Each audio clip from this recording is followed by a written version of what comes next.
하나님께서는 이 온 세계의 역사를 움직이시면서 그 시대와 상황에 따라서 필요하고 중요한 사람들을 통해서 하나님의 일을 행하고 계십니다. 그래서 하나님께서는 그 특별한 일을 위해서 사용될 일꾼들을 찾고 계시는데, 우리 모두가 하나님 앞에서 하나님이 귀 쓰는 일꾼이 되어지려고 그러면 어떻게 해야 되는가를 생각하면서 은혜를 나누기를 소망합니다. 자, 먼저 20절 말씀을 한번 읽어보시기 바랍니다.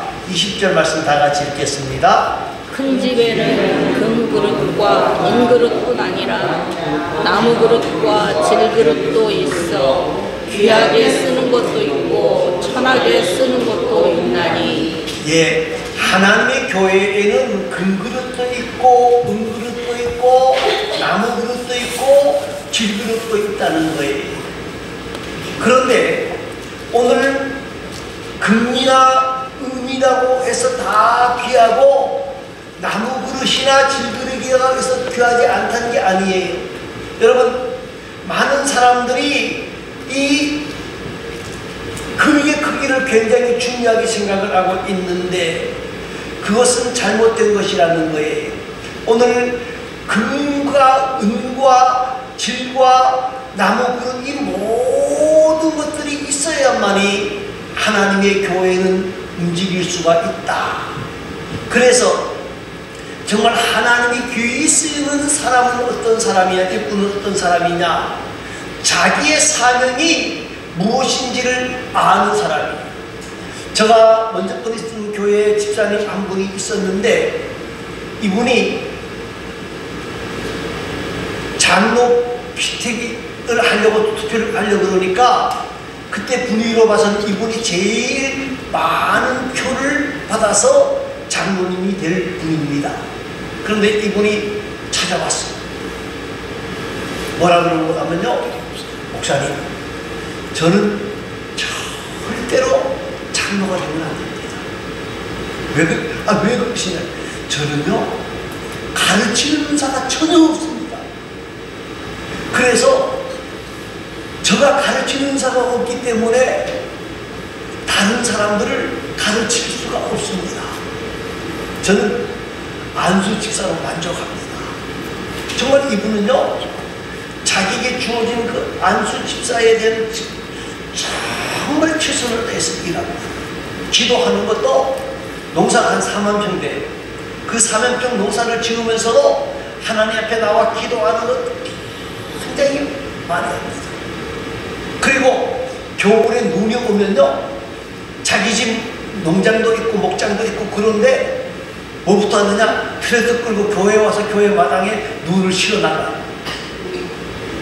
그뿐만 아니라 교회의 모든 것들 이름도 없이 빛도 없이 그 일을 감당하고 있다는 거예요. 사랑하는 성도 여러분, 하나님이 귀히 쓰이는 사람은 그것이 문제가 아니라 내 사명이 무엇인지를 정확하게 알 때에 하나님이 그 사람을 사용하신다는 거예요.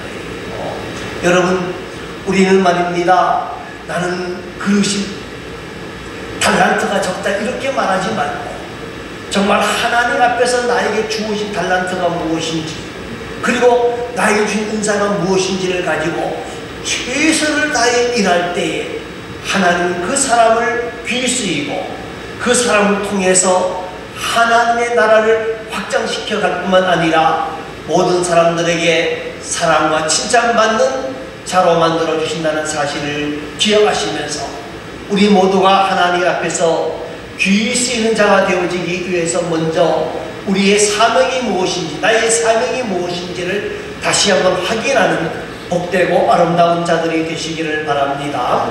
또 한 가지는 21절 말씀입니다. 21절 말씀을 한번 읽어봅니다.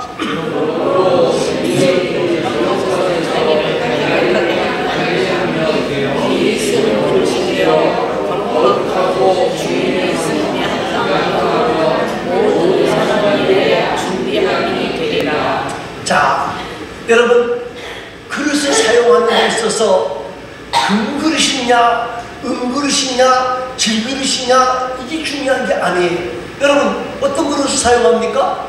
깨끗한 그릇. 예? 깨끗한 그릇을 사용하는 거예요. 여러분 우리가 정수기 앞에 가서 물을 먹을 때에 왜 제일 별 볼 일 없는 한 번 쓰고 버리는 종이컵을 사용하죠? 깨끗한. 제일 깨끗하니까 그거 쓰는 거 한 번 버리를 두지 않고 깨끗한 것을 쓴다 그 말이에요. 하나님도 마찬가지예요. 우리가 그 그릇이냐 은그릇이냐가 중요한 게 아니라 깨끗하게 되어지면 쓰임을 받게 되어지고 깨끗하지 못하면 하나님이 어떻게 할까요? 버려. 이거 못 써 하고 내버리신다는 거예요. 여러분 사무엘서를 통해서 한번 생각을 해보려고 합니다. 사무엘서의 중심 인물은 사무엘이라고 하는 사람입니다. 여러분 사무엘 그러면 뭐가 생각나죠? 한나의 기도. 그 어머니가 간절히 기도해서 얻은 아들이에요. 그렇기 때문에 이 사무엘은 레위 지파가 아니에요. 에브라임 지파예요. 에브라임 지파. 그런데 이 에브라임 지파로 태어났던 사무엘이 성경에 보면 아주 유일무이한 사람입니다. 왜 그런 거냐면요, 사사라는 직분을 받았고 제사장의 직분을 받았고 선지자의 직분을 받았어요. 이 세 가지의 큰 직분을 감당했던 위대한 하나님의 사람이 되어졌어요. 그러면 사무엘이 무엇 때문에 이렇게 위대한 사람으로 쓰임을 받았을까? 정통 내인도 아니고 집안도 그렇게 훌륭한 집안도 아니고 공부도 많이 한 것 같지도 않고, 그런데 어떻게 이렇게 귀하게 쓰임 받았느냐? 깨끗함을 유지했기 때문이라고. 사사시대라고 하는 말은요, 하나님의 말씀이 있기는 있는데 사람들이 자기 소견대로 모든 것을 행한 시대다, 그렇게 말을 합니다. 그러니까 하나님의 말씀이 있는데 하나님의 말씀을 완전히 다 무시해버리는 거예요. 여러분 제사장 엘리도 마찬가지입니다. 하나님을 섬긴다고 말을 하지만은 하나님의 방법대로 하나님 앞에 제사하고 섬기지 않았어요. 그리고 홈리와 비느하스 그 아들들인데, 홈리와 비느하스는 하나님의 제사장으로서의 직무를 감당해야 되는, 그렇게 하지 아니하고 하나님께 드려져야 될 짐승의 제물들을 자기들이 먼저 맛있는 거 다 먹어 치우고 말았습니다. 그뿐만이 아닙니다. 그 성전에서 일하는 여인들과 은밀한 짓거리들을 하며 살았습니다. 그러면 홈리와 비느하스만 그런 게 아니었다는 거예요. 그 당시에 많은 사람들이 그러한 모습으로 살았던 거예요. 그런데 사무엘은 어려서부터 어머니가 성전에 갖다 놓은 아들이에요. 몇 살에 갖다 놓았는지 모르겠지만 제가 보기에 5살 이하였을 거예요. 그때부터 철저하게 하나님의 말씀으로 살아가고, 그리고 그 홈리와 비느하스가 범죄하고 타락하는 모습을 보면서도 그 형님들 따라가지 아니하고 하나님 앞에 엎드려 언제나 기도하며 하나님의 은혜를 구할 때에 하나님은 사무엘이라고 하는 사람을 통해서 한 시대를, 그 시대를 움직이는 가장 위대한 하나님의 사람으로 사용했다는 것을 여러분 기억하시면서, 여러분 우리는 금수도 아니고 은수도 아닐 수 있습니다. 그러나 포기하지 마시고 하나님의 말씀으로 무장하고 기도하면서 하나님의 은혜를 구하는 가운데에 깨끗함을 유지함으로 하나님이 귀히 쓰시고 하나님이 귀히 사용하는 하나님의 일꾼들이 되어질 수 있기를 간절히 바랍니다. 또 한 가지는 22절 말씀입니다. 22절 말씀 다 같이 읽어보시기 바랍니다. 또한 너는 청년의 정욕을 피하고 주를 위해 행한 마음으로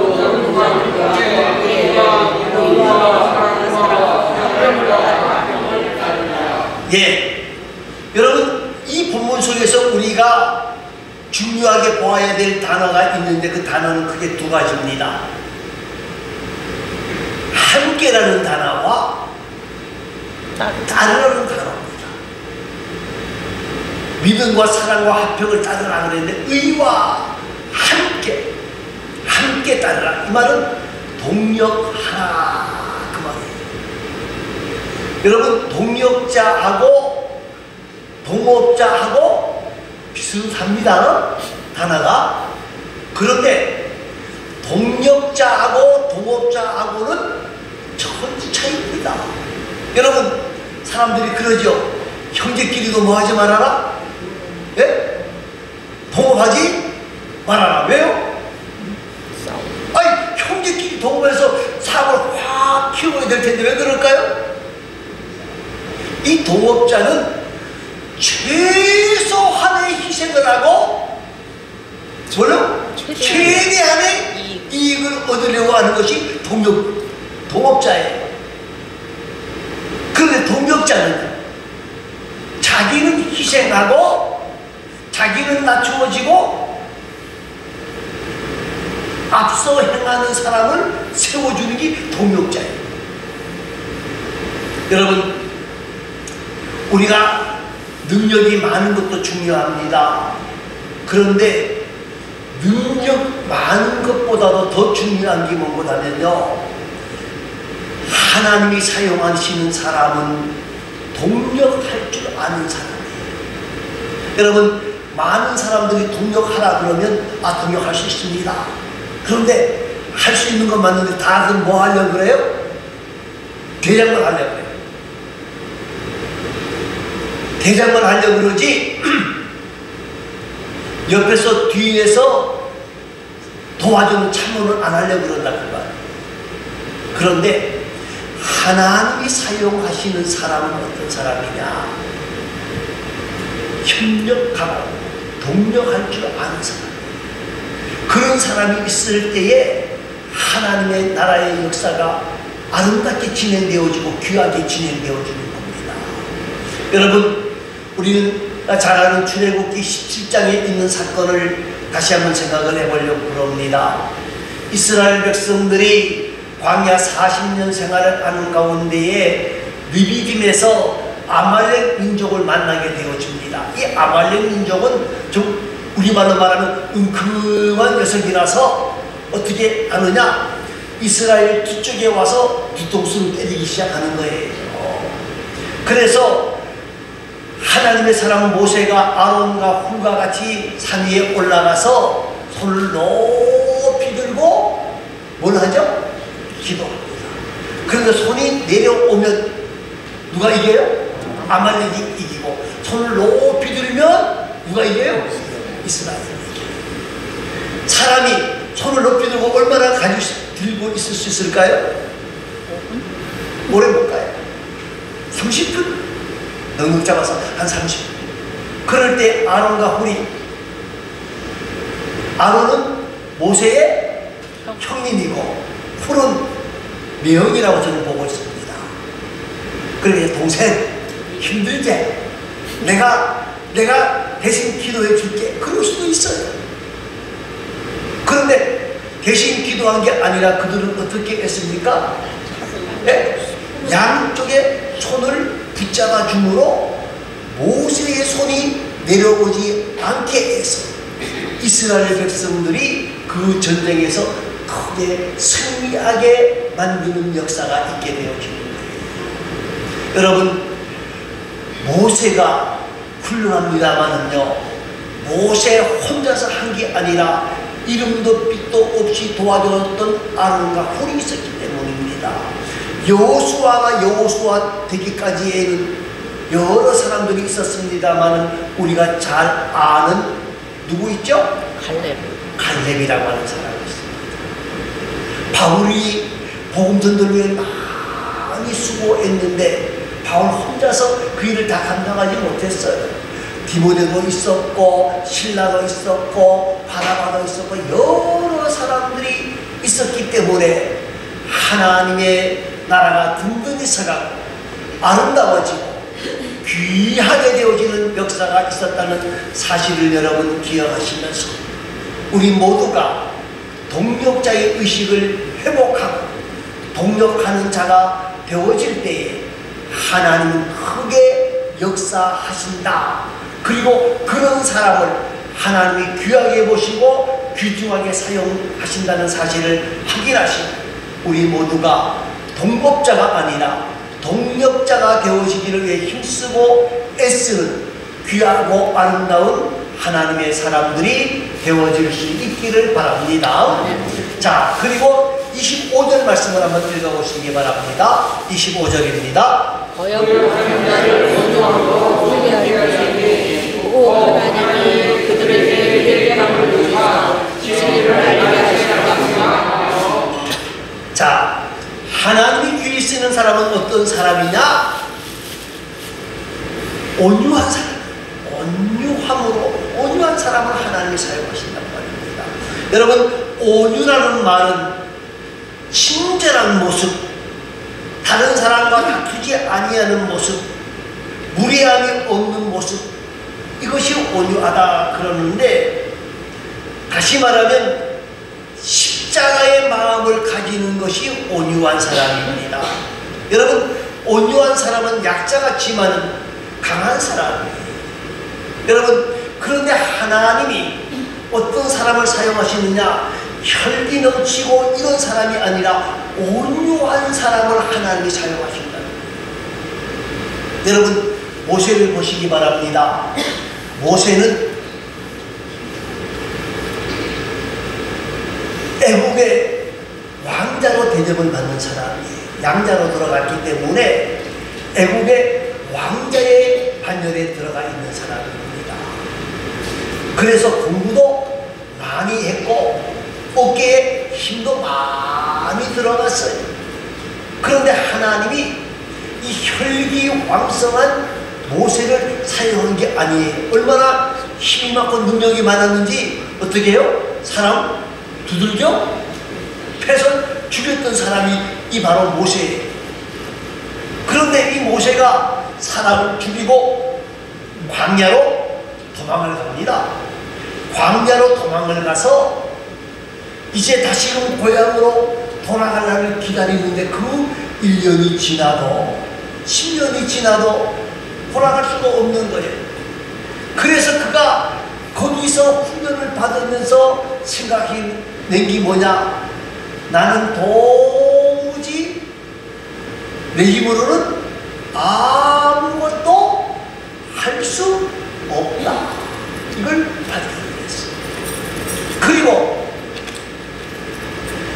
그런 온유한 마음을 가지게 되어졌을 때 하나님이 80세에 모세를 불러서 이스라엘 백성들을 애굽에서 출애굽하게 된 큰 역사를 맡깁니다. 그런데 그 이스라엘 백성들이 얼마나 속썩이는 사람들입니까? 속을 썩여도 보통 속썩이는 사람들이 아니에요. 심심해하면 데모하는 거예요. 우리나라 데모보다도 더 많이 해요.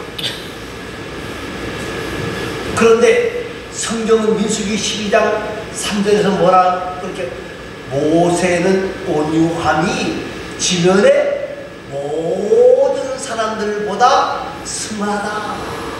온유함이 가장 뛰어난 사람이 되어졌다는 거예요. 그랬더니 하나님이 이스라엘 백성들을 이끌고 나아가게 하시는 거예요.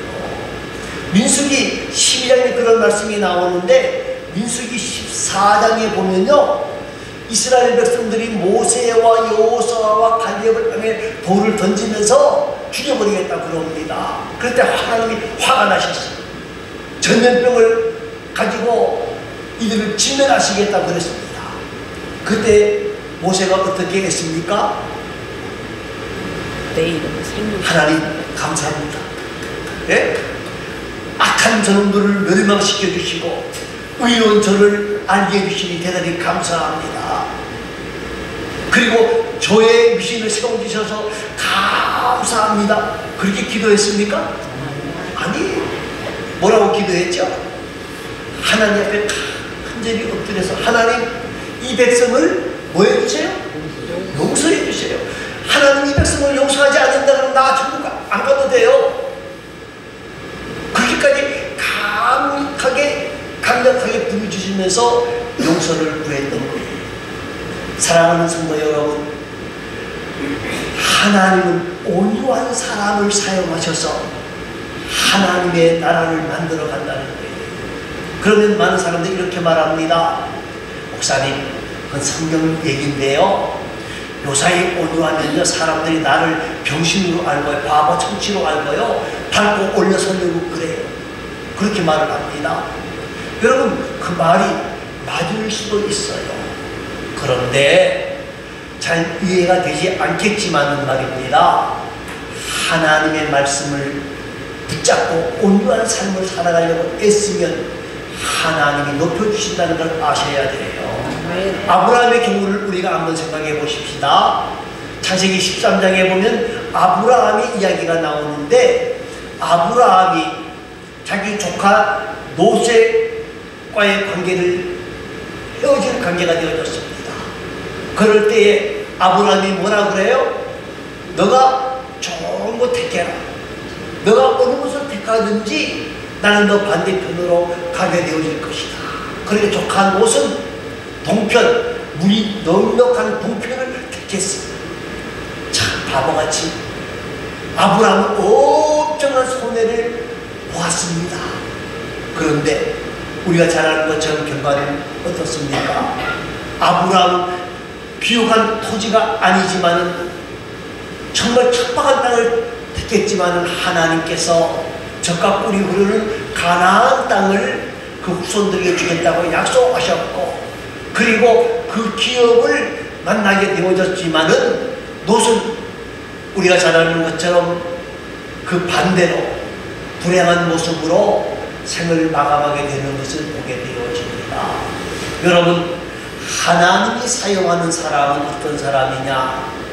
하나님이 사용하는 사람은 온유한 마음을 가지고 양보하고 희생하는 사람을 하나님이 사용하신다 하는 것을 기억하면서, 처음에 손해인 것 같지만 우리 모두가 십자가의 마음, 예수님의 마음을 품는 온유한 자가 되어져서 하나님 앞에 쓰임받고 하나님 주신 은혜와 복을 만나는 복된 자들이 되어질 수 있기를 간절히 소망합니다.